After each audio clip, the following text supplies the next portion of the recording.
पर्यावरण के बारे में कुछ बात आज मैं आपसे करना चाहता हूँ।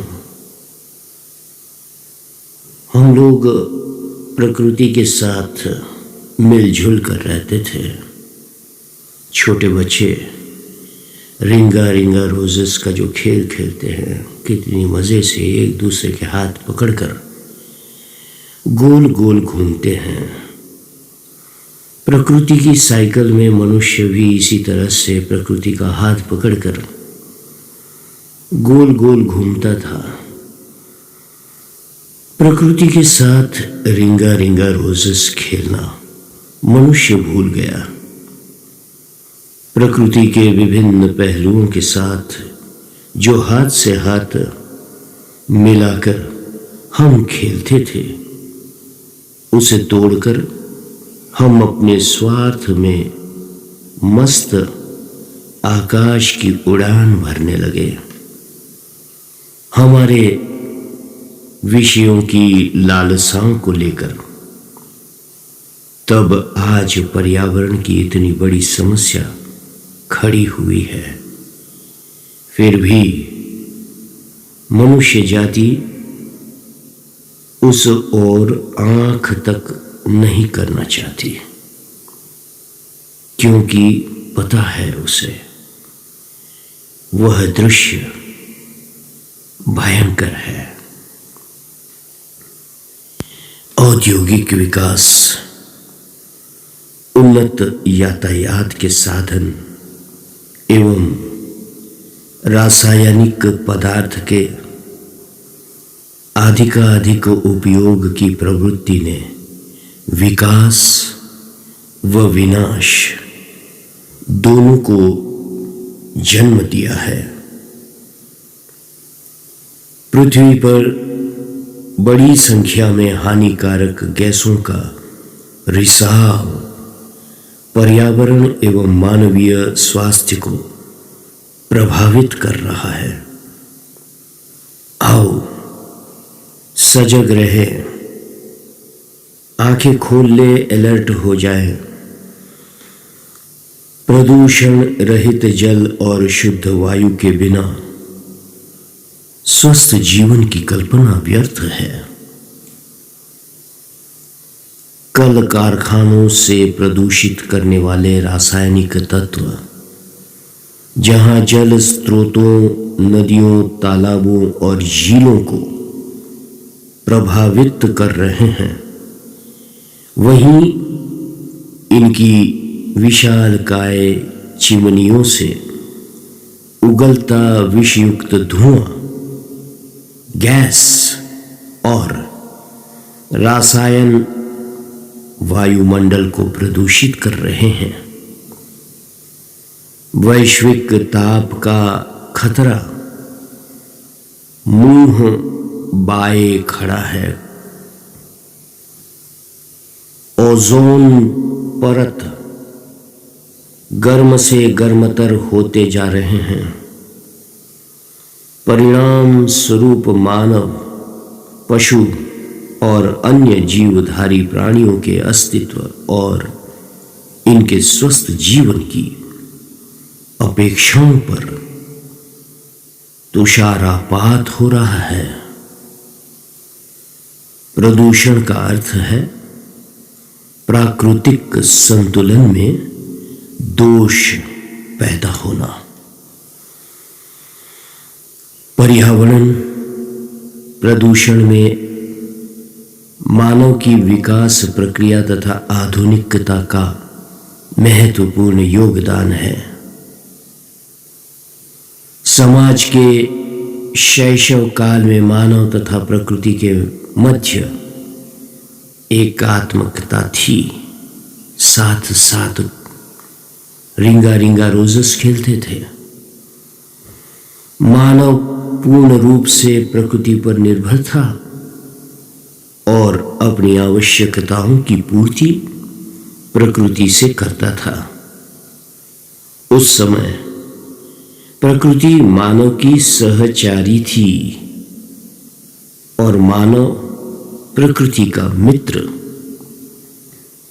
विज्ञान के इस युग में मानव को जहां कुछ वरदान मिले हैं, वहीं कुछ अभिशाप भी मिले हैं।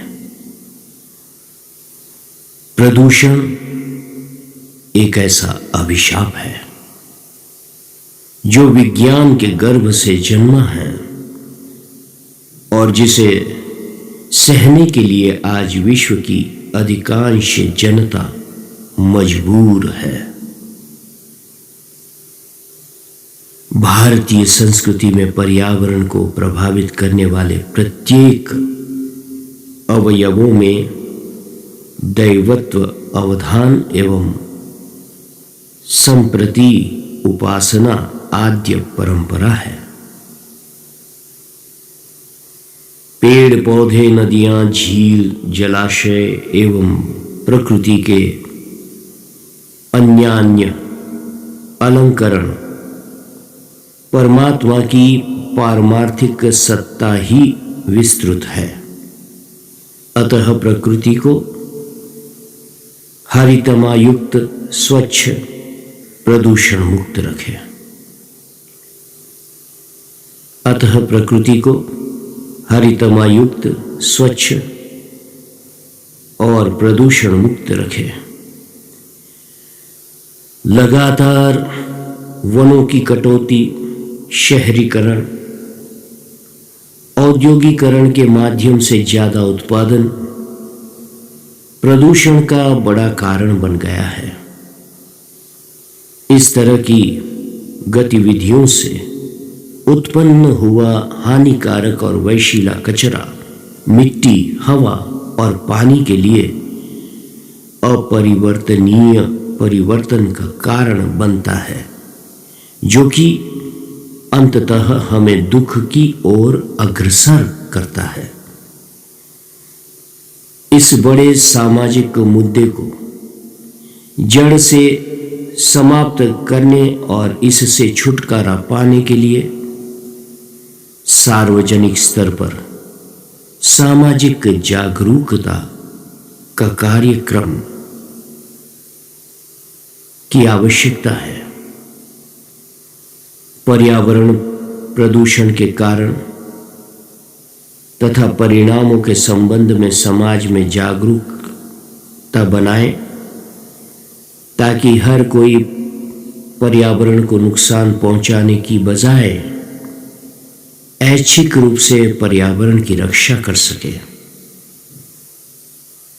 उदाहरण के लिए व्यवसायी पर्यावरण रक्षण के प्रति जागरूकता के कार्यक्रमों का आयोजन करें।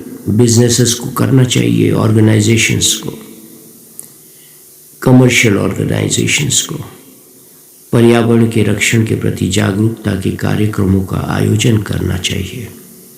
आजकल कुछ व्यावसायिक इकाइयां शहरों में पार्कों के विकास तथा रखरखाव की जिम्मेदारियां उठा रही है, जिससे पता चलता है कि वे पर्यावरण के प्रति जागरूक है। व्यावसायिक इकाइयां पर्यावरण को पहुंची हानि को संशोधित करने या सुधारने में सहायता करें। साथ ही साथ यदि प्रदूषण को नियंत्रित करना संभव न हो तो उसके निवारण के लिए उपचारात्मक कदम उठा लेने चाहिए।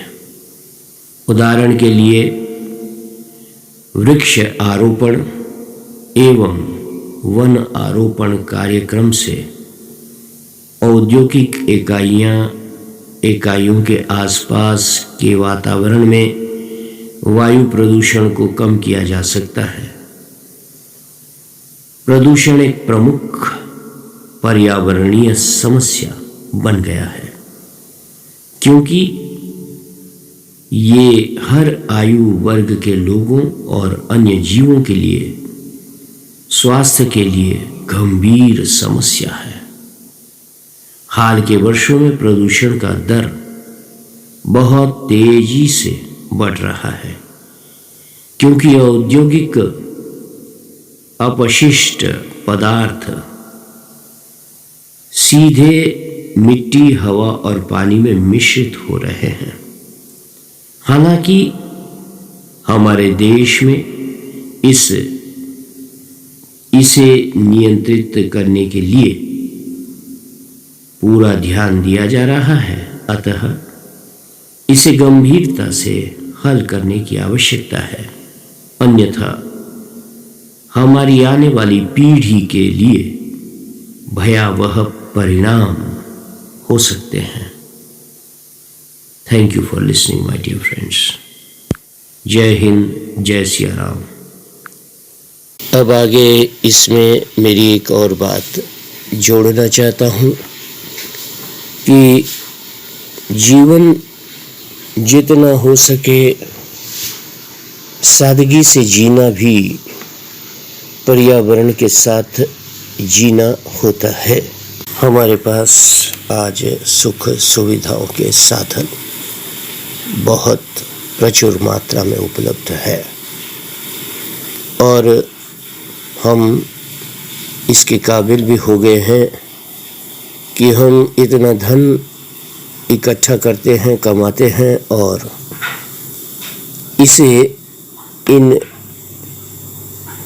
विषय की हमारी लालसाओं को पूर्ति करने के लिए ऐसे ऐसे साधन संसाधन हम अपने पास रखना चाहते हैं जिससे हमारा जीवन अति सुखमय और आराम से गुजरे। पर हम ये भूल जाते हैं कि कई वर्षों पहले जब हम छोटे थे तब ये सब चीज़ें हमारे पास नहीं थी, फिर भी हम बड़े आराम से जीते थे।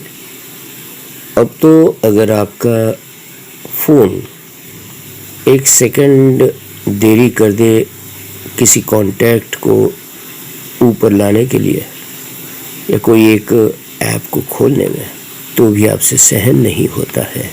ये असहनशीलता, अधैर्य जो हमारे जीवन में आया है, ये हमारी साधन संपदा के उत्कृष्ट होने का कारण है। हम साधन संपन्न बन गए तो हम में बहुत अधैर्य आ गया और यह जो अधैर्य है यही कारण है पर्यावरण को जो नुकसान पहुंचाते हैं। हमसे रहा नहीं जाता, हम एकदम से कहीं पहुंच जाना चाहते हैं, हमसे रहा नहीं जाता।